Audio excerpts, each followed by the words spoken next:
I will say from Yerushalayim, Erev Tov. It's 8 p.m. and good afternoon, Tzahayim Tovim for those on the East Coast and elsewhere. The idea of re-experiencing the Rav's Hanukkah. So I'm going to admit that I was never in Boston for Hanukkah with the Rav, so I can't tell you anything specific about the Rav's activity in lighting candles. The only thing I have is what he talked about in Shiur. For example, he spoke about candles. He spoke about candles and not using oil. And we had a guest in the Shiur who asked, but Rabbi, isn't it a preferred option to use oil? And the Rav's response was, in a very, very practical way, that he had dexterity issues with his fingers, and the oil, he was not able to handle it properly, and he just did better with the candles. And I'm not sure that that guest was prepared to get that kind of a practical response, but that's the way the Rav was, and so on. But we're going to see something else about something I did know about the Rav, because he was in New York City during the weekdays, Tuesday, Wednesday, Thursday, when he gave shiurim at the Yitzchak Hanan Yeshiva of Yeshiva University, and he did not have a Hanukkah menorah. The idea that we use a menorah, or as we call it in Hebrew in Israel, a Chanukah, is something that the Jewish artist, the world of Judaica, introduced. Chazal never spoke about the fact that you have to have a menorah. They spoke about the fact that you have to light candles. And the Rav used to have a piece of silver foil next to the windowsill, and he used to melt in Shabbos candles. And in a moment, we'll see why Shabbos candles.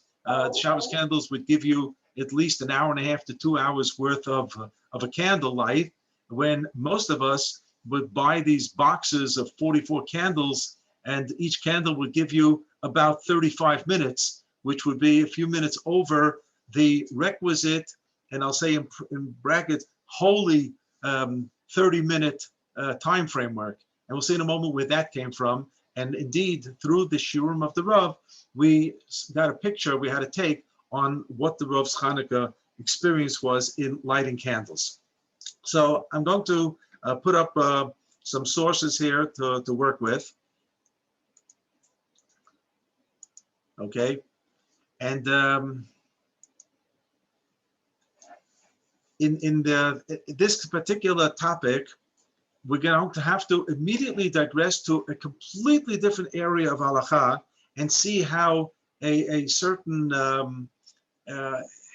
intermingling of halachic topics play an interesting role in formulating a particular halakha. We know that Hanukkah is found in the Shulchan Aruch and the tail end of Orach Chaim, that section of Shulchan Aruch that deals with ritual, with davening, with Kriyat Shema and Tfilah, and then with the Chagim, with Shabbat, and all the Chagim one after the other, according to the schedule of the calendar from Nisan all the way until Adar. And that's why in Shulchan Aruch, the laws of Hanukkah precede the laws of Purim, even though historically it was just the other way around. That's a trick question we used to ask students moving from 6th grade to 7th grade to junior high school in their admissions test. And we'd ask what came first, Hanukkah or Purim? And 80% of them would say Hanukkah came first. And the reason they said Hanukkah came first is because Hanukkah is in December, it's in Kislev, and Purim is a little bit later in the year. Of course, that's not true. The story of Hanukkah came after the story of Purim. Purim is between the first and second Beit HaMikdash, and Hanukkah is deep into the period of the second Beit HaMikdash. But in the sequence of Shulchan Aruch, you have Hanukkah, the Chagim of Kislev, coming before the Chagim of Adar, which is Purim. So that's one section of Shulchan Aruch. But then you have the second section, and that's the Yeridea. And that's what's called Isa V'Heter, that which is prohibited and permissible, which people studying for Smicha will go to yeshiva and study sections of the Yeridea. Among other things, Basar V'Chalov, meat and milk. And I can tell you from the practical rabbinate side, until this very day, I receive questions about meat and milk issues, kitchen questions about Basar B'Chalav. And it's certainly an area of halakha that a rabbi has to develop some type of expertise when he's in the field in the rabbinate. So what could be a connection between mixing meat and milk with Hanukkah candles? So let's take a step back into understanding that the world of Shelot Utshuvot, responsa literature, is a very, very important source for history.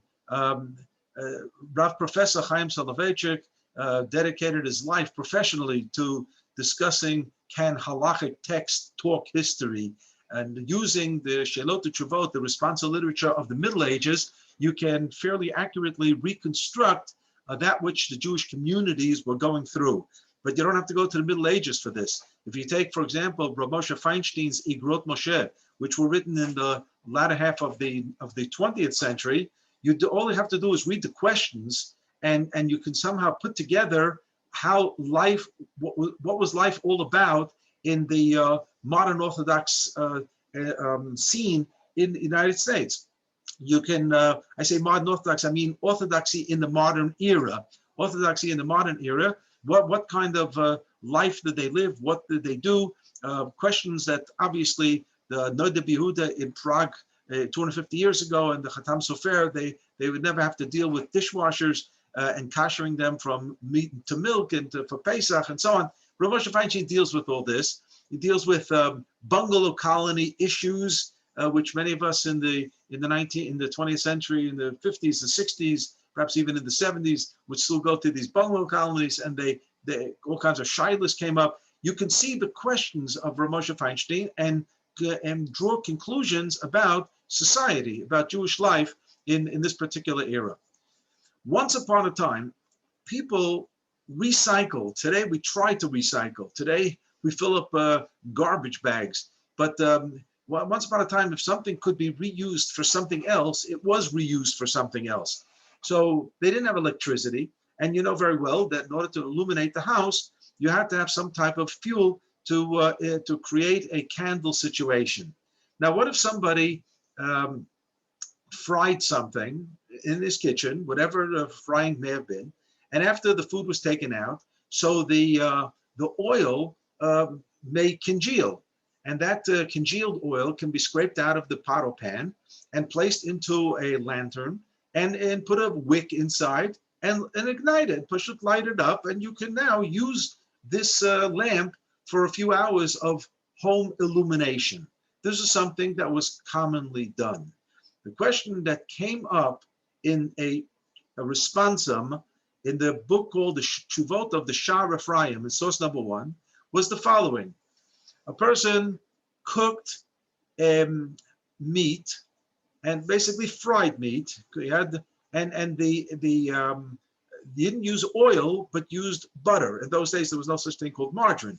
He used butter inadvertently, but he didn't really cook meat in it. That for sure wasn't the case. The case was that the pot or pan that was used was a bisari, fleshig pot or pan that was used for hot bisari, fleshig, within the last 24 hours. As we call it, a kli ben yomo. So it has the status of meat, even though there's no meat in it, but for 24 hours, within 24 hours after meat was cooked in a particular pot, the flavor of the meat is embedded in the walls of the vessel, and therefore it's as if the flavor is the meat itself. And therefore, if within the 24 hours you fry something with good old dairy butter, you have created basar b'chalav. You have cooked meat and milk, even though the milk might be there in the butter and the meat is not tangible, but the meat flavoring within the 24 hours embedded in the pan or the pot is considered as if it's meat. You have created a basar b'chalav, a meat milk situation. And a meat milk situation is forbidden to have any benefit. Not only are you not allowed to eat it, you're not allowed to derive any benefit from it. And therefore, says the Sha'ar Ephraim, that Shepasak, who ruled, b'chem'ah shenitbashla b'kdera shel basar ben yomo, that there was butter that was cooked in a pot that was a meat pot within 24 hours of its being a meat gender, asur lahadlik ba laha'ir habayit mitam she'asur bana'ah. You would not be allowed to use that congealed fat of the butter to put a wick in and then to illuminate the house, because in that case, you would be deriving benefit from a cooked product of meat and milk. So this is an example of asur b'hana'ah. It's forbidden to derive benefit from the cooked product of meat and milk. That's pretty understandable. But then he continues and says, V'gam lahadlik ba ner Chanukah. You would not allow to use that kind of a candle for purposes of performing the mitzvah of lighting a Hanukkah candle. Now the question is, why would you think that you could use it?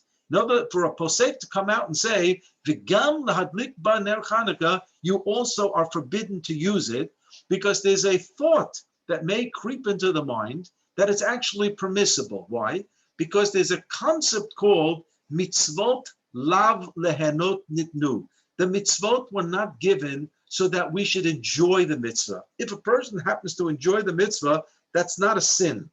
It's not a crime. It's not an avera. But the purpose that the mitzvah was given was not that we should enjoy it. The purpose was that we should fulfill the word of God. And whether the word of God is a biblical command or whether it's rabbinic, but behind every rabbinic command stands a biblical command of following the ways of the Chachamim, as the Gemara tells us that the reason that we say a bracha on the candle lighting, which is clearly a rabbinic institution, asher kidshanu b'mitzvotav v'tzivanu, we've been commanded. Where do you see in the Torah we were commanded to light Hanukkah candles or to read the Megillah on Purim or many other rabbinic mitzvot that we say a bracha v'tzivanu? So the Gemara says, Lo tasur min hadavar asher yagidu lecha yamin u'shmol. The Torah says, do not deviate from what the Chachamim have said. And they give another pasuk, Sha'al avicha v'yagetcha zikenecha v'yomulach. Listen to the elders. And because of the mitzvah, l'shmoa l'divrei Chachamim, to listen and take heed of the words of our Chachamim, that's the mitzvah. So that's why we do the mitzvah, not because we enjoy. So people say, why? I enjoy listening to the Megillah. I enjoy the lighting candles. That's your case. But that's not the purpose of the mitzvah. And because the mitzvah is lav lehenot nitnu, you may think that you would be able to use this congealed butter that was cooked in a pot that was meat within the last 24 hours. So for purpose of home illumination, that's a clear benefit, hana'ah, that's forbidden. But if it was for a mitzvah, perhaps it would be permissible. So the Shar Ephraim says that even for Ner Chanukah, it's also forbidden after mitzvot lav lehenot nitnu, in spite of the fact that we do not have the mitzvah for purposes of having benefit. Mikol makom asur, nevertheless it's forbidden. Why? Because there's another consideration that has to be taken into account. Kevan de bener Chanukah ba'i shi'ur. Ner Chanukah has a minimum quantitative value to it. And we'll just jump for a second and say that the candle has to burn for half an hour. And for a candle burning half an hour, that means there has to be enough filament, there has to be enough oil, or the candle must be thick enough with enough wax to give you that shi'ur, that minimum quantitative value. And if that's the case, if Ner Chanukah has a minimum quantitative value, ubebasar b'chalav, with regard to the prohibition of meat and milk, kevan she'asur b'hana'ah, because it's forbidden to derive any benefit, and here comes some phrase, we're going to have to define it, kitute michtet shi'ura. The minimum quantity is squashed and doesn't exist. What does that mean?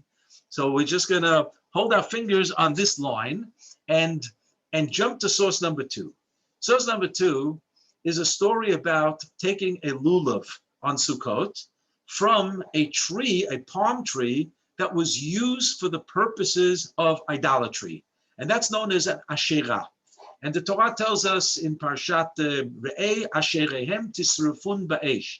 When you get to Eretz Canaan and you're going to see these palm trees that the locals use for idolatrous purposes, you must burn them down. And that's it. You must burn them. So if you take a lulav from a palm tree that was used as idolatry purposes, for idolatry purposes, that's called an asherah, or a lulav from Ir Hanidachat, that's a city that most of the majority of the population moved over were convinced to move over to idolatrous lifestyle. So and there may be a palm tree that have grown there. The Torah tells us that we have to destroy that city. Nothing should be left over, but that place should be blotted out and eradicated from the map. Just to put people at ease, the Tosefta and Masechet Sanhedrin tells us there never was an Ir Hanidachat. So it's another theoretical type of mitzvah like Ben Soreh Umoreh, but we learned much from it, but in practice it just didn't happen. But here we're talking about two cases of a lulav that either came from a palm tree that was used for idolatrous purposes, or a lulav that came from a palm tree of a city that's defined as Ir Nidachat, that everything had to be destroyed there. So the Gemara says there, V'shel Ashira Pasul, is it true that a lulav came from a palm tree that was used for idolatry is disqualified? V'amar Rava said, lulav shel avodah zarah lo yitol. If the lulav was something that was used for idolatry, the lulav itself was used as an object of a deity, don't take this for the mitzvah. But im natal, if that's what you did with it, kasher, you fulfilled your obligation. So it seems to contradict that which the Mishnah says in Masechet Sukkah, that if you take the lulav from the Asherah or Ir Nidachat, it's disqualified. Yet the Amora Rava seems to suggest that if the very lulav was used for an object of idolatry, you shouldn't use it, but if you did use it, it's not the end of the world and you fulfill your mitzvah. So Gemara responds to this, Hacha be'Asherah de Moshe Askinan. We're talking about the Asherah of Parshat Re'eh, where there the Torah says that Asherehen tisrefun ba'esh, you must necessarily burn it. The ketute michtet shiureha, that means that the quantitative value is actually crunched together. Now let's get this right. The minimum height of a lulav is 4 tfachim. It's not exactly a big measure, but it's 4 tfachim. What happens if somebody burns a lulav? It all becomes ashes. And ashes you can crumple into the palm of your hand. So what's actually missing from this lulav of an Asherah is the quantitative value, because I don't have 4 tfachim worth of lulav anymore if it's all crushed into the hand. And the Gemara says, 1 second, but I didn't burn it. If I burn it, it becomes ashes, I can crush it into the hand. But the Gemara whips out an interesting concept, kol ha'omed lisaref kisaruf. Something that's on its way to be burnt from a halachic point of view is considered burnt already. So even though this lulav was not burnt at all, it's considered as if it's ashes. And if it would be ashes, it could be crunched together in the palm of my hand. So what's missing is the 4 tfachim's worth, the minimum quantitative value. That's the concept, ktute michtet shiureha. And now I go back to our congealed fat from the butter that was cooked or fried in a meat pot or pan within 24 hours. And the Sha'ar Ephraim says, not only can you not use that fat to light up the house, to use it as home lighting, illumination, not only can you think you might be able to use it as a Ner Chanukah, because mitzvot lav lehenot nitnu, we don't have hana'ah, we don't have benefit from the mitzvah. So what's the difference if it's asur b'hana'ah, prohibited from benefit? But he says there's another consideration, and because basar b'chalav is forbidden from hana'ah, kitute michtet shiura, it has to be burnt, it has to be destroyed. And if you burn and destroy the basar b'chalav, the cooked meat and milk product, whatever it might be, you do not have a minimum quantitative value left, and hence that kind of a candle would be disqualified for Hanukkah. That's the line that the Sha'ar Ephraim takes. But then there's another posek called the Pri Megadim, and he quotes the Sha'ar Ephraim as saying that's not the case, but Ner Chanukah Shari, you actually can use it for Ner Chanukah. Now you may ask me, what am I bothering with this? Nobody today fries butter in such a pot that's going to lead to the shaila of a Ner Chanukah. Today, not so, you're right. but maybe 300 years ago, this was a shaila. But we're going to see that through this shaila, something important comes out. Even though in the Shulchan Aruch it says that this quote from the Pri Megadim, that the Ner Chanukah Shari, that maybe it would still be permissible. And the question is, why would it be permissible when the Shar Ephraim actually made a case why it's prohibited to use? Because of Ktuta Michtet Shiura, why in the world would we consider the possibility that this candle, this filament, this congealed fat could be used for a kosher Hanukkah candle? The follow-up here is ubimchilat kvodo ki lo eyen sham heitev, that the word is that the Shar Ephraim never really said that it's permissible. He always said that it's forbidden. But apparently there was such a view out there that this kind of a situation could lead to a psak that it is permissible to use that kind of a candle. So let's just sum up right now. What we have is two possibilities. One possibility that you cannot use this candle, and the reason is because of Ktuta Michtet Shiura. And the second possibility is you can use this candle because the issue of Ketute Michtet Shiura is not relevant. And if we prove that it's not relevant, what we're left with is mitzvot lav lehenot nitnu. You cannot derive benefit from we do not derive benefit from mitzvah. The mitzvah was not given to derive benefit, and hence we would be able to use this forbidden congealed butter as a candle for Ner Chanukah.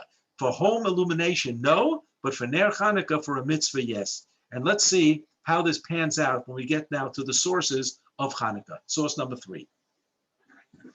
The Gemara has a discussion. If you light your Hanukkah candles and it blows out, you had a perfectly good candle. It would have gone the distance of more than a half an hour. But somebody opened up a different window, somebody opened up a door, and a breeze just blew out your candle. Do you have to rekindle the candle? That's what the Gemara asked the question. And the Gemara comes to the conclusion that kafta, if the candle was extinguished, not that you did it, but it happened, ein zakukla, there's no need for you to go and relight the candle. So the Gemara questions this. Viraminu. There's a braita that says, mitzvata, the mitzvah of Ner Chanukah, commences mishe tishka hachama, from sundown, ad shetichle regel min hashuk, until people have left the marketplace, which translated loosely, until there are no longer people on the street. And this you have to understand. In the days of Chazal, when people came back from the marketplace, that means nobody was on the street, and people did not walk around. The place was pitch black, and pitch black means it's dangerous, and people were indoors. It's as simple as that. The question is, what does mitishka hachama, when sun sets? So Rambam, I'm just going to jump to source number 7. Rambam says, Ein madlikim nerot Chanukah, we do not light Chanukah candles, kodem shetishka hachama, before sundown, ela im shkiata, with sundown, lo ma'acharim velo makdimim, not too early, not too late. But you have to really focus on the moment of sundown as the very, very first moment for candle lighting. This is sundown. And it's interesting, you may think this is a little bit strange, because in most of the world and in many communities in Eretz Israel, we do not light candles with sundown, but we wait until Tzeta Kochavim, the stars have appeared, and that's why people will go to shul, come back after Ma'ariv, and that's when they light Hanukkah candles at home, and that's way after sundown, at least 20 minutes after sundown. And the reason is because in Shulchan Aruch, in source number 5, it begins, Ein madlikim ner Chanukah kodem shetishka hachama. That seems to be a quote, word for word from the Rambam. You do not light Hanukkah candles before sundown. Ela im sof shkiata. Rabbi Yosef Karo adds these 4 words. But when do you light candles? At the end of the sundown period. And the Mishnah Berurah says that this is Tzeta Kochavim. So that's at least 20 minutes, at least, after the astronomical sundown. And that's when most people light the candles. And then he continues with the quote from the Rambam, Lo macharim v'lo makdimim. We don't delay, we don't bring it earlier. But then he adds something that the Rambam does not have. V'yesh misha omer, and there are those who say, she'imu tarud, if he's very busy, yachol lahakdim miplaga mincha ulemala. He actually can light Hanukkah candles earlier than sundown, which is approximately an hour and a quarter before sundown. Provided that the candle has sufficient amount of oil, or if it's a candle that's thick enough, that's going to remain lit until people have left the market, or in our language, people are off the street. And therefore, there's no sense to light candles opposite the door or the window if there's just nobody out there anymore. The public view of the Hanukkah candles is an integral part of the mitzvah, Pirsum Hanesh, to publicize the miracle. And that's why it's the boundary, the limitation is Tichla Regel Min Hashuk. The people have left the marketplace. So we have here two views, whether the optimum time to light Hanukkah candles is from sundown, which is the Rambam, or the end of sundown, which is Tzeta Kochavim, which is the opinion of most of the world. And the only one who really picked up on the view of the Rambam was the Vilna Gaon. The Vilna Gaon and his students who came to Eretz Yisrael, specifically to Yerushalayim, brought this particular view of the Rambam to Yerushalayim. And that's why many people in Yerushalayim, as we do in my house, we light Hanukkah candles from astronomical sundown. Whatever it reads on the calendar as sundown, that's the time that we light Hanukkah candles before we daven Ma'ariv every single day. But most people outside Yerushalayim and throughout the world light Hanukkah candles from Shkia, from the end of Sof Shkia, the end of sundown. Now, the Rav Zichron Lebracha, whose traditions from Brisk and Volozhin hailed from the views of the Vilna Gaon. So even though he was a person who lived in Boston and spent some of his evenings in New York City during Hanukkah, he lit Hanukkah candles from sundown, astronomical sundown, in accordance with the view of the Rambam. And not only that, but the Rav believed that Tichla Regel Min Hashuk, as the Rambam will tell us, is approximately a half an hour. Let's read it. The Rambam says, Shachach o hizid, if you forgot or even deliberately, V'lo hidlik im shtiat hachama, you did not light candles with sundown, well, you ought to light. You better get to it. You better attend to it as soon as you can. Madlik v'holech ad shetichle regel min hashuk. You just have that amount of time left until there's nobody out there. Because according to the Rambam, if there's nobody out in the street, well, there's no more mitzvah. There's no more mitzvah. And we'll see you tomorrow night and try again. But there's no such animal as lighting Hanukkah candles, according to the Rambam, at 10:30 at night or 11 o'clock at night, because there's nobody out there. And the Rambam says you just have the time until Tichle Regel Min Hashuk, until people have left the market. It means they've come home from work and nobody's out on the street. How long is that time? So Kamahu Zman Zeh, Kimo Chatzi Sha'a o Yeter. It's about a half an hour. Now, the Rambam is not telling us something halacha Moshe Misinai, that this is, tradition for Moshe Rabbeinu. The Rambam is looking in Egypt in the 12th century, and he's saying that about a half hour after sundown, nobody's out there any longer. And it's not like a half hour on a stopwatch, but it's about a half an hour. It was an estimation. It's about kimo. He doesn't say chatzi shah. He says kimo chatzi shah, approximately a half hour, perhaps a little bit more, or yeter. You just have to estimate, and you figure, one day it's going to be 35 minutes, one day it's going to be 40 minutes, one day it might be 25 minutes, whatever it is, it's a roughly a half hour. Avar zman zeh, once you pass this time, according to the Rambam, and there's nobody out there on the street, a no madlik, you just don't light anymore. Finished. You've done. You cannot perform the mitzvah any longer that evening. Now, because the Rav felt that Tichle Regel Min Hashuk, the Rambam does not put his foot down and say it's a half an hour, but he says it's about a half an hour, perhaps a little bit more, which means the Rambam judged by his local situation. And the Rav said, let me judge in my local situation. In New York City, rush hour is approximately from 5 p.m. to 7 p.m. I mean, that everybody in New York City knows. When you ride the subways, when you travel on the highways, those are the heavy traffic hours, which means people are coming home from work. Tichle Regel Min Hashuk, they're coming home from work during those 2-hour period after sundown. And therefore the Rav felt that in New York City, we should be lighting Hanukkah candles, that the duration of the candles should be at least 2 hours after sundown. And then the Rav started speculating. But 1 second, people get home, and then at 8 o'clock at night, there's theater hours. This the Rav said in the Shir. There's theater hours. People go out for entertainment. And what time do they come home? 10:30, 11 o'clock, whatever. I mean, who are we kidding? There are cities where people come home at late hours. You can expect to see some people on the street. You don't have to have hordes of people out there, but as long as some people out there, that's good enough to allow for Hanukkah candles to be lit. And the Rav said, we don't have to take the entertainment crowd into consideration here.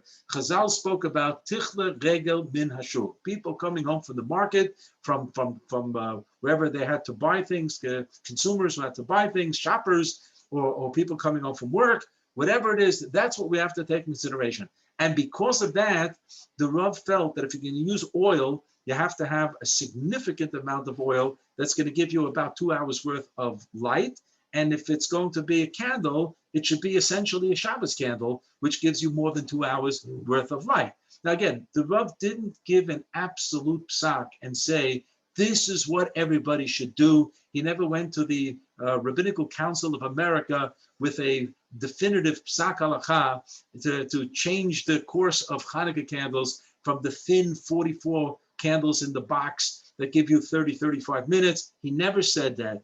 He understood that the Am Yisrael has taken upon itself its 30 minutes, and we'll see in a minute why and what basis. But he said, if you seriously consider the Rambam's point of view, then the 30 minutes is not an absolute, but it's rather the duration of time that people are out on the street, so that you can still fulfill the mitzvah of Hanukkah candles by publicizing the miracle to them. So now we're going to get back to the Gemara in Masechet Shabbat in source number 3.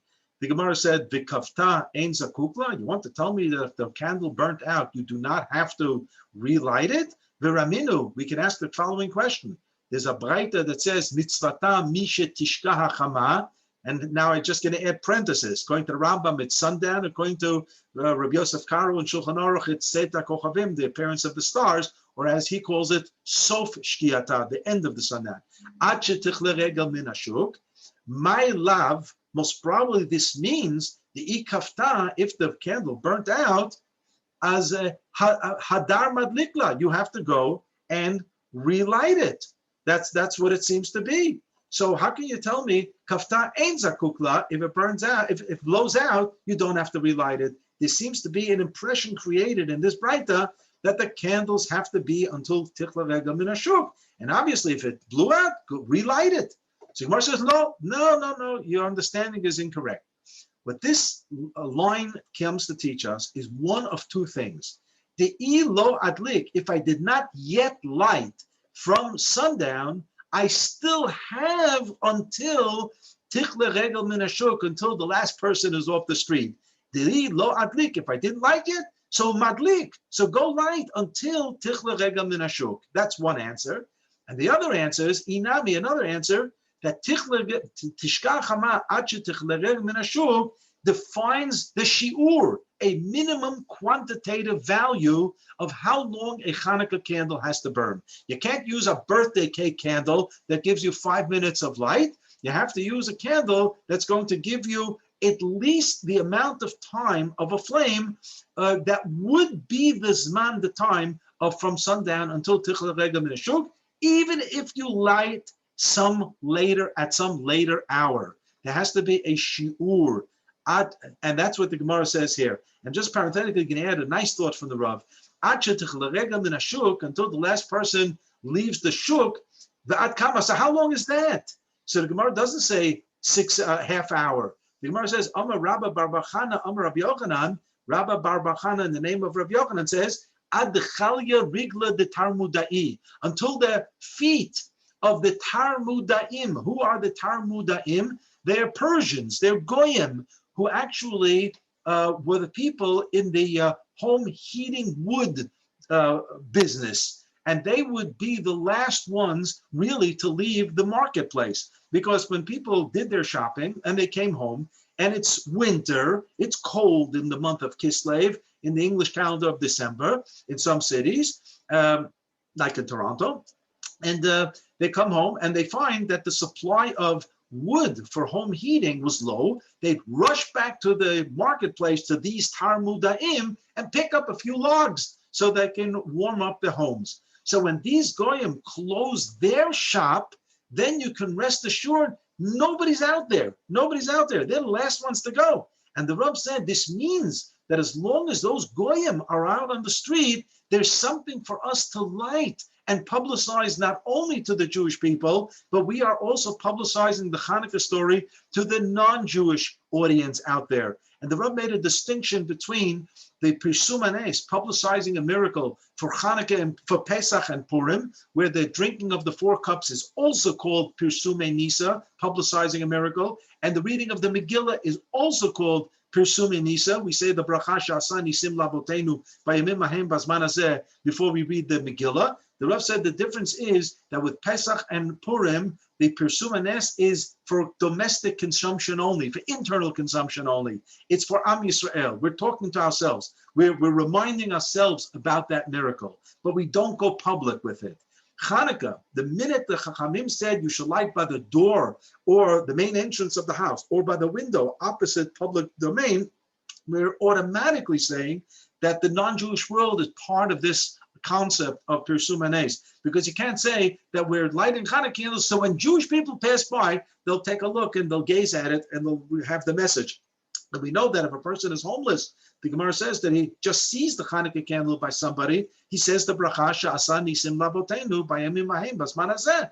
So it's not just for Jewish consumption. It's for everybody. And the Rav proves it from this line, Adechalya Rigla de Tarmudaim. So these Tarmudaim, these Persians who worked the booths at the shuk, at the market, selling the home heating wood, would leave the marketplace. They are really the last ones on the street. And that's the measure of Tichla Regel Min Hashuk. So the Gemara here tells us 2 things. That Lishatishka Chama Ache Tichla Regel Min Hashuk could either mean that you should light from sundown, but let's assume sundown, for argument's sake, is 5 p.m. It's going to make this easier to use round numbers. 5 p.m. And Tichla Regel Min Hashuk, let's just say it's 30 minutes. We'll say till 5:30, right? So at 5 o'clock, you should be lighting. How long is your candle going to be lit? For 30 minutes. But if you did not light at 5 p.m., but you lit at 10 after 5, why? Because you were busy on a long distance phone call and you just didn't attend to it, and now it's 10 after 5. So according to this view, you now light at 10 after 5 until 5:30, which means your candle is only going to be 20 minutes. And if you light at 5:15, your candle is only going to be 15 minutes. And if you light at 5:25, your candle is going to be 5 minutes. This is exactly what the Rambam says here. The Rambam says, Shachach o hizid, if you forgot or even deliberate, and you did not light with sundown, you light madlik b'holech ad shetichl regel min hashuk. You light until that time, and it's about a half an hour. But you light from the moment that you caught yourself after sundown. Avar zman zeh eino madlik. If it's after the zman of tichla regel min hashuk, 5:30 in the illustration that I just gave, there's nothing to be said about Hanukkah candles if there's nobody out there any longer. So that's the Rambam's opinion. However, there's another opinion, and that is to see the concept of tishka regel min chama or achetich regel min hashuk as a shiur, as a minimum quantitative value. And if that's the case, then you might be able to, under certain circumstances, light after people are no longer on the street, but you're lighting indoors for your family, and then that could be done at 8 p.m., 9 p.m., 10 p.m., 11 p.m. No matter when you light the candles, it's going to have to burn the amount of time, theoretically, of Tishka Chama from sundown at Tichla Regel min hashuk. If we're now calling the shots as half an hour, so it's going to have to burn from 9 to 9:30, or from 10:30 to 11, and so on. And that means that the candle has to be thick enough. The amount of oil has to be sufficient enough to give me the minimum requisite time of the shi'ur. In essence, what we have here, as the Rabbi explained many times, a classic brisk And I'm saying brisk, not in the word brisk, strong, but in the brisk style of lamdanut, of splitting between two different facets of a mitzvah. What's called in the language that the Rav's grandfather would use all the time, the gavra and the chefza. Gavra means the person, chefza means the object. And many times we can split a particular halakha between its subjective side to it, which reflects upon a particular person doing the mitzvah, or the objective side to it, which is the object of the mitzvah. And here, the Gemara itself, by suggesting two answers, di adlik madlik or l'shiura, is basically saying that according to the first answer, the tishka chama achetech l'regel min hashuk is a halacha in the person who's doing the lighting, or translate that into brisk language, it's a halacha in the gavra. The person is involved here. He can light from the maximum, his maximum might be a half hour. His maximum might be 25 minutes. His maximum might only be 15 minutes or 10 minutes or 5 minutes or perhaps even 1 minute, because it's determined by what time he actually lit the candles from sundown, and it ends at the same time. That's a constant. The only thing that's not a constant is when exactly did he light.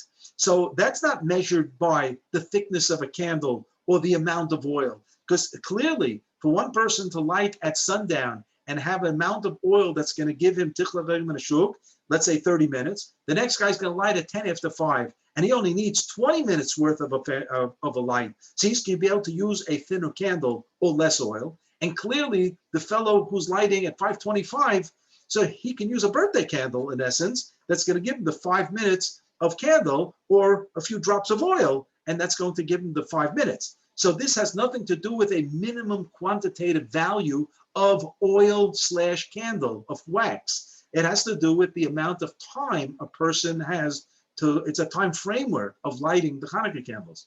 Whereas if you say the second view, the shiura, this means that this is measured entirely by the object of amount of oil or thickness of a candle, if it's a wax candle, which means this is now a chefza, it's a chefetz, it's an object viewpoint. And whether we're going to light on time or perhaps later on, against what the Rambam said, but perhaps we'll see that there is a possibility of lighting later on, you're still going to have a minimum quantitative value in the amount of oil or thickness of a candle, the shiura. Now let's see what the Tosfot has to say about this. Tosfot says, the I lo adlik, if I didn't light yet, so then go ahead and light. Aval mikan ve'elach, after you pass the time of tichla regel min hashuk, nobody's out there on the street, avar hazman, the time has passed. Omer hari porat. This is one of the Balei HaTosafot who we're not terribly familiar with. The yesh li zaher, you should be careful. Uladlik balayla miyad, you should light immediately at the beginning of the night. Shelo ya'acher yoter midai, do not delay unnecessarily.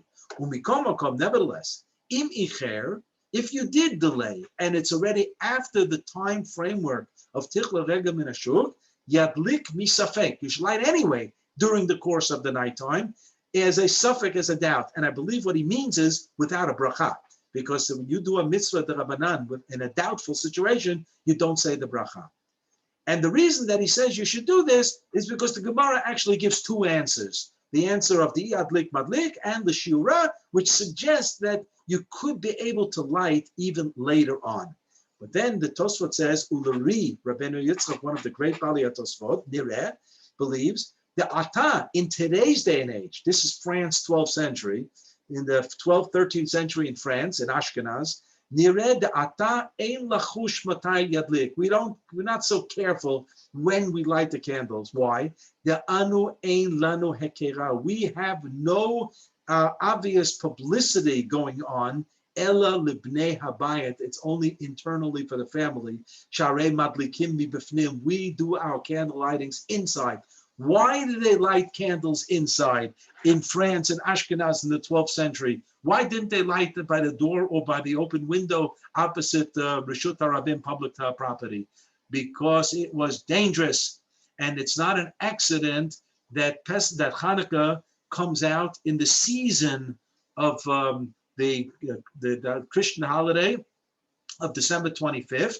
Matter of fact, Rabbi Yoel Ben Nun has a whole shiur on this, that it's not an accident that there's December 25th and the 25th of Kislev. That also has to be discussed. We're not going to do this now, but there is some relationship there.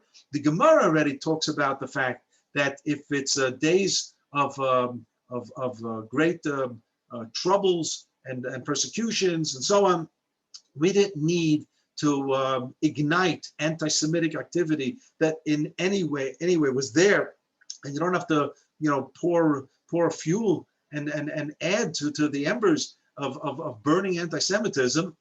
So people actually lit indoors. And if all the Hanukkah candles in Ashkenaz in Europe in the Middle Ages was done indoors, then we don't even care anymore about tichla regem and ashuk, of people being outdoors, not being outdoors any longer, having come back from work.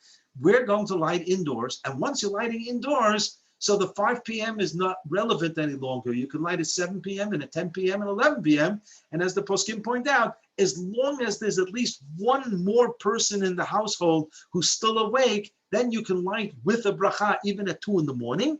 But if there's nobody awake and you're the last person or the only person there, and you did not light Hanukkah candles, and there's really nobody out there on the street, then you light Hanukkah candles without a bracha. But the idea that you can light indoors became Ashkenazi practice until this very day. And indeed, when you go to Shulchan Aruch in source number 5 on the second page, so while Rabbi Yosef Karo takes the stand of the Rambam that Tichla Regem and Ashuk, which is about a half an hour, Sha'az Ha'am Ovrim B'Shavim, the Ika Pirsuminisa, people are still out there walking by to and fro on the street, and there's publicity of the miracle. Hilkach, therefore, tzarich litain b'shemen kazeh hashiur. You have to make sure you have enough oil in there that's going to burn the distance. And he says that if you put more oil in there, then and it's after, and people are no longer on the street, you can blow out the candle if you want, and you can throw it away if you want. And you can use the light of that candle after the requisite time. If you want to read a book opposite that candle, that's okay. But then the Ramos says, Ramosha Isilis, this is already Krakow, 16th century, Yesh Omrim, Shebizman Hazeh, in today's day and age, Shem Madlikim B'fnim, we all light indoors. This is Poland, 16th century. Ein tzarich lizaher, we don't have to be so careful about the Zman. Uladlik kodem shetichle regem min ashuk, we don't have to be so careful to light candles while people are still out there coming back from work. Umikol makom, he says, tov lizaher gam b'mazman hazeh. Hey, you should be careful even in today's day and age. It's good practice to light, first opportunity. Umiu, however, hane mili lechatchila. That means this is what we should be doing. But im avar zman zeh v'lo yidlik, if this time framework passed, it's 5:36, 7, 8. So madlik v'olech kol halayla, you can light the whole night. Im avar kol halayla v'lo yidlik, you didn't light at nighttime. Ein lo tashlumim, there's nothing to do. You can't use another candle the next night. There's no makeups on not lighting candles. And then the Ramos says, Uvalelot acherot yatlik kemo sha'ar b'nei adam. The next nights you light just like everybody else. Even if you didn't light the first candle, then you light 2 the second night, and so on. And the Mishnah Berurah comes along, Chavetz Chaim, and he says that the idea of lighting specifically until the time of from Shkia, from sundown until Tichla Regem Ashuk, ain't tzarich shemen liten shemen kol kach. You don't have to put much oil. If 5 o'clock is sundown and you're lighting at 5:15, then you only have to use half the amount of oil. Rak atche Tichla Regem Ashuk. And the Mishnah Berurah says, yeah, that's correct in the days of the Gemara, when the whole idea of the Persum Anes was for people in the public view outside. Ha'idna, today, the Heker, who rak the Bnei Beito, again, this is the Chavetz Chaim in Radin in Poland, saying that, today it's Belarus, saying that the whole Persum Anes is for internal family purposes. Le'olam ba'ei shi'ur hayadua, you always have to have the requisite amount, which has been established as a half an hour. Now let's take all this information and go back to our congealed butter story in the pot that was bisari, was fleshik, and was fleshik bisari was cooked in it within the last 24 hours. So we said that this congealed butter in that pot, what was created was meat and milk, basar b'chalav. you're not allowed to have any hana'ah, any benefit from it, and therefore you cannot use it for home illumination. But what about to use that that fat and put a wick in and use it for a Hanukkah candle? So we saw that there are possibly two opinions on the subject. One opinion says that even though mitzvot lav lehenot nitnu, that mitzvot weren't given for purposes of deriving benefit, nevertheless and therefore we would think that you would be able to use such a candle for Ner Hanukkah because it's being done in the performance of a mitzvah, even though it's a substance of basar b'chalav, meat and milk. Nevertheless, it's forbidden because of the consideration that Ner Hanukkah needs a shiur, a minimum quantitative value. And the basar b'chalav, because it's asur b'na'ah, you have to destroy it. And if you destroy it, what kicks in is the halacha of kitute michtet shiura. The shiur becomes crunched, because even though you didn't destroy anything yet. But the Gemara says, Kolo made li saref kisaruf, something that halachically is on its way to be burnt and destroyed, as if it's burnt and destroyed already. So what's missing is the minimum quantitative value of that candle, of that schmaltz, of that fat from that butter, and therefore you can't use it. So this is in accordance with the view that says that it's the shiura, that you have to have at least a minimum quantitative value of a candle, no matter when you light. Even if you light later in the nighttime, it's got to be a half an hour. And to get a half an hour, that's determined by the thickness of a candle or the quantity of oil that you put into the Chanukah. But the second opinion, that perhaps for Ner Hanukkah, we would be able to use this because the consideration of kitute michtet shiura is not relevant here. Why would it not be relevant? Because according to the opinion of the Rambam, that has nothing to do with a minimum quantitative value. The concept of the half hour has to do with the person. He has a time framework of lighting candles from sundown until people have left the marketplace. And because that has nothing to do with the amount of oil or thickness of a candle, in reality, a person who lights at 5 o'clock until 5:30 is going to have X amount of oil or thickness of a candle. But if he lights at 5:15, his amount of oil is going to be half that because he doesn't need that much oil any longer. So there's no concept of a shi'ur. If there's no concept of a shi'ur, of a quantitative, minimum quantitative value, then the din, the halacha of kitute michtet shiura, does not kick in at all. And what's left? What's left is mitzvot lav le'enot nidnu, that the mitzvah was not given for the purpose of gaining benefit. And in spite of the fact that this chem'ah, this congealed butter in the meat pan that was ben yomo, is clearly asur b'na'ah, and you cannot use it for home illumination, you would be able to use it for a Ner Hanukkah because I don't consider performing a mitzvah as a benefit, as a hana'ah. So you see from this shaila that was asked a few hundred years ago, in the day and age when people would use leftover fat to illuminate their homes in the nighttime, the shaila came up with regard to Hanukkah. With regard to home illumination, you don't need a posek to tell you that it's asur. But with regard to Ner Hanukkah, this becomes a detailed discussion about the nature of the mitzvah of Ner Hanukkah. Is it on the shiur, is the concept of misha tishka chama ache tichleregel min hashuk, is that something that's on the person, on the gavra, on the person who's lighting, or is it on the chefza, on the object, which is the oil or the candle, and it has to have a minimum quantitative value. And this becomes like an exercise in halacha of really demonstrating how you have a interdepartmental type of discussion of Yeridea and Orach Chaim all mixed together, Basa B'cholav issue with lighting, Chanukah lighting issue, and that's why in areas of halacha you do have to develop some type of sensitivity to other areas of halacha in order to really get the whole picture. And I'm just going to conclude with a homiletic thought of Ache tichleregel min hashuk. But this I'm going to take credit for. It's a homiletic idea. And that is, today, there are two reasons that people go shopping. One is because they need something, right? They go to the grocery store, they go to a supermarket because they need bread, they need milk, and they need all kinds of goodies for their house and for the children and to give goodies to their grandchildren and so on. That's why they go. They go to a furniture store because they need a new couch and they need a new bedroom set and whatever. And they go to this store and to that store. There are some people who really, thank God, don't need anything. And there's nothing on the agenda, nothing broke. Everything is fine. Everything looks nice. Everything is aesthetic. Everything's up to date. But it's a sport to go shopping. As a matter of fact, El Al advertises that take a flight to Europe for 2 days for shopping, as we call it in Hebrew, shopping. And that's what you do. You just go from store to store, whether you buy or not buy, that's not even the issue. But you're looking at the window shopping and you're comparing prices and so on. People get a kick out of it. It gives you something to do. For some people, it's downright entertaining. And people do these things.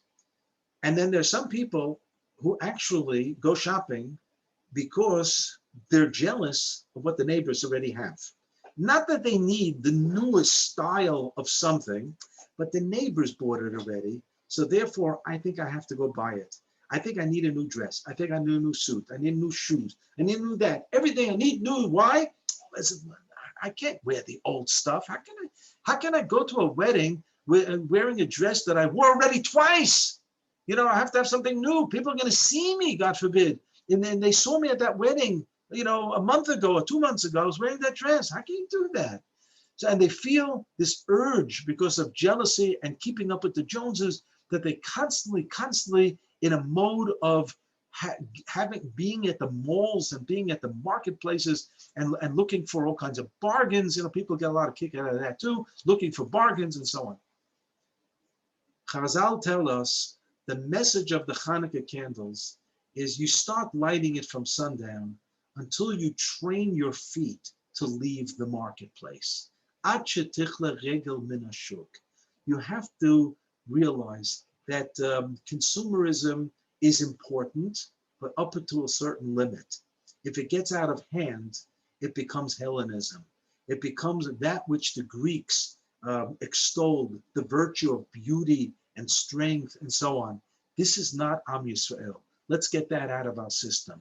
Let's light the Hanukkah candles ad shetichle regel min hashuk, until we recognize that when we're through shopping, we're out of there.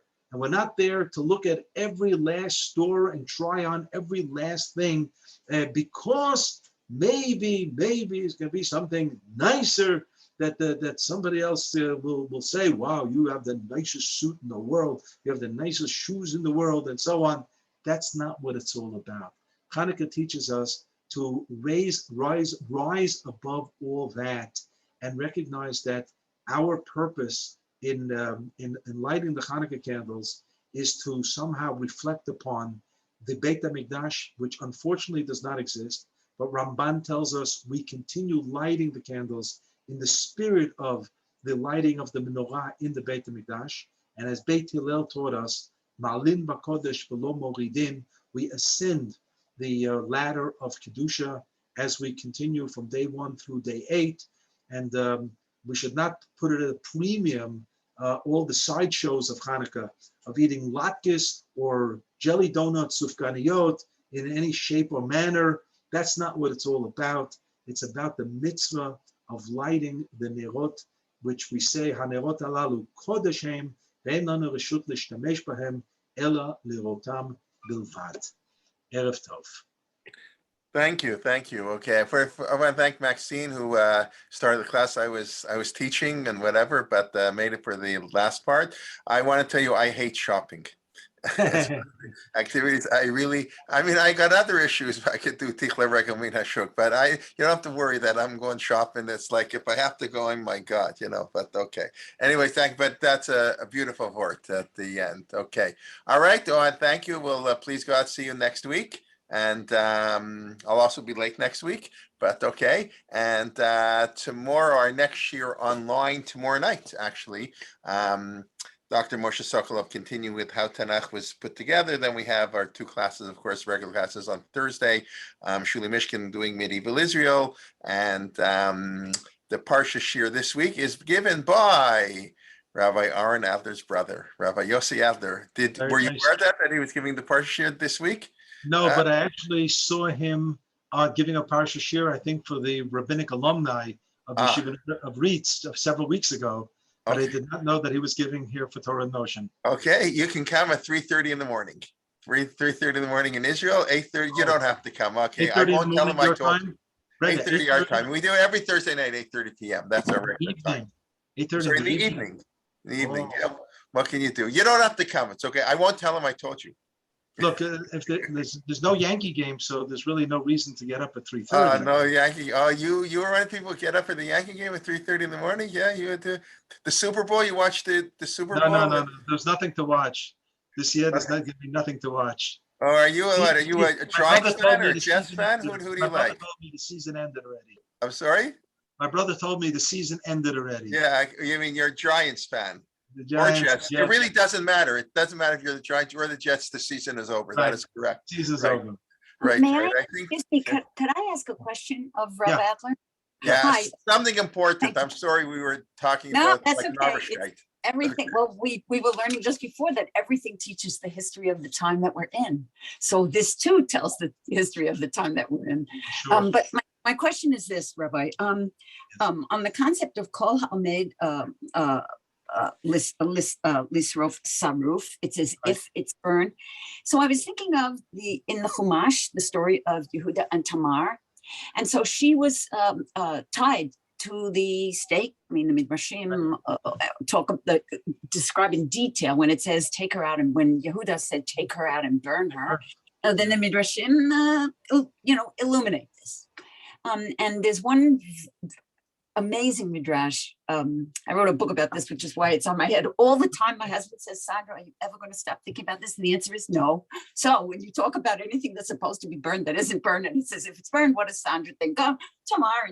But anyway, so one of the midrashim, which is so amazing, it says that there she is. She's tied to the stake. Imagine the scene. The people who have the torches have them ready to light the kindling. She knows she's about to be killed. She really almost has no hope left. But then, says the Midrash, the runners come running in because she had told them very early when they were taking her out of her house. She sent her runners out from her house and her maid. And she said, run to my house, bring up the wrapped simanim, the patil, the this, the that, wrap it up and bring it wrapped. And don't open it till I say so. Mm-hmm. So they brought it back, and there she is, and it's like a tableau. She's ready to be burned. She's as if saruf. Yehuda is arrogant, hasn't figured it out yet, and the servants are bringing it, and the shamayim stops, and it says that the birds even stopped in the sky, and shamayim is holding its collective breath. What is going to happen? Is she going to be saruf? Is she not going to be saruf? Is Yehuda going to get it? Is he not going to get it? And it doesn't matter if you read the Chumash 500 times in your life. You should look at it as if, oh my God, this is the moment. And then when he recognizes, when Tamar says in her riddle, without embarrassing him, if he who recognized, he to whom this belongs is the father of the child. And then the recognition, the hakara comes to Yehuda, and then it stops. Was she ke'ilu saruf? All right, I wouldn't carry it that far to think that, okay, because this is a halakha that's stated with regard to certain areas about kolomet lisakel kisakul, taking an animal that had to be stoned because it committed damage and killed somebody. So you're not allowed to derive any benefit from it because it's as if it's been stoned already. It's a halakhic concept, but I wouldn't apply it here. Okay. Necessarily to the story. The only reason I asked, I didn't really think that it was as if she was saruf, but the concept of having pushed her life to the brink for a concept, for a purpose, and which raises her level of tzidkaniut. That's why I asked it. There is a concept with regard to the giving of malkot, the uncertain averot, where it's considered malkot bimkom mita omedet. The Gemara says the giving of malkot is tantamount, which means the person should see himself or herself as if having been executed, but God's giving you a second chance. And this is derived from Adam and Chava. Ki b'yom ha'chocha mimenu mot tamut. the day that you eat from the fruit, you're going to die. Well, guess what? Adam lives another 930 years. That's not bad. And it was a life of suffering. So the suffering is like the Malkot.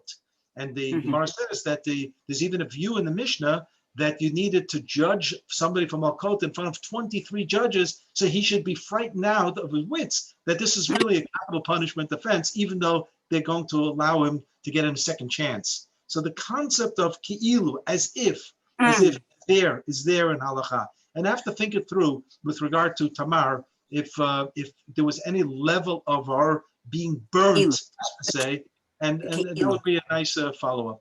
Yes, thank you very much. I think the Ke'ilu is really hovering there. I think the Ke'ilu is there, and that raises her level, perhaps, of righteousness. Okay, thank you very much. Thank you very much. Okay, I would say it applies by Yitzchak. Yitzchak is considered as if the Akedah, and it's clearly impacted his whole life. So in that sense, we do consider that on a certain level, Yitzchak was nekad al gabei hamizbeach. That's right. We consider Yitzchak as being, there's even a view that says he was nishchat and he came back with Triat Amitim, but that's a different shir. Right, the answer, right. But that the fact that he was always considered the real Akedah and not the ram. The ram was Vaya'aleu le'olah tachat beno. The ram was brought in its place, and that's how we understand korbanot. Adam ki yakriv mikem korban. The real sacrifice is the person who brings the korban, but the animal is just we call him baseball the designated hitter. It's just a substitute for the person, but the real korban is a person willing to give himself up. And the Rabbi always said that Judaism is a sacrificial religion. It demands sacrifice on so many different levels. And those who don't understand that, looking for convenience, then we're missing the point of what Yahadut Judaism is all about. Thank you. Very good. Yes, that 100%. Thank you. Okay. Thank you. Everybody will. Hanukkah Sameach, everybody. Hanukkah Sameach, that's right. Next week will be Mamash on Chanukah already. Right. Happy Thanksgiving, Rabbi Adler. I assume you have turkey on Thursday, no? I don't make it, but somebody in the neighborhood actually invited me Thursday evening to such a meal. And you can watch the football games. He actually mentioned that too. Okay. But those are college games. It's not Thanksgiving here, Canada. We don't. I'm just saying for the Americans out there. I wrote in my book that the Rav had a Thanksgiving dinner. Of course, that's well known. And he believed that the being patriotic. Right. Dr. Mark spoke about that last night. He was speaking about that, Mark Shapiro. And of course, not KJ, the Spanish and Portuguese shul has every year. There was just an article, and Mayor Soloveitchik is going to, they have every year a special ceremony. And other shuls used to have it. And they were saying, people said not to say Tachanun ever on Thanksgiving. That's some people. Yeah, okay. No. There are all kinds of less good reasons people skip Tachanun for. The Babbages didn't say it today because of the 19th. Of course not. Yes, the 19th of Kislev today. Yes. They have a Yontif, but okay. All right, everybody, enjoy. We hope to see you soon, you and your friends, and have a wonderful day. And all right, bye-bye. Thanks.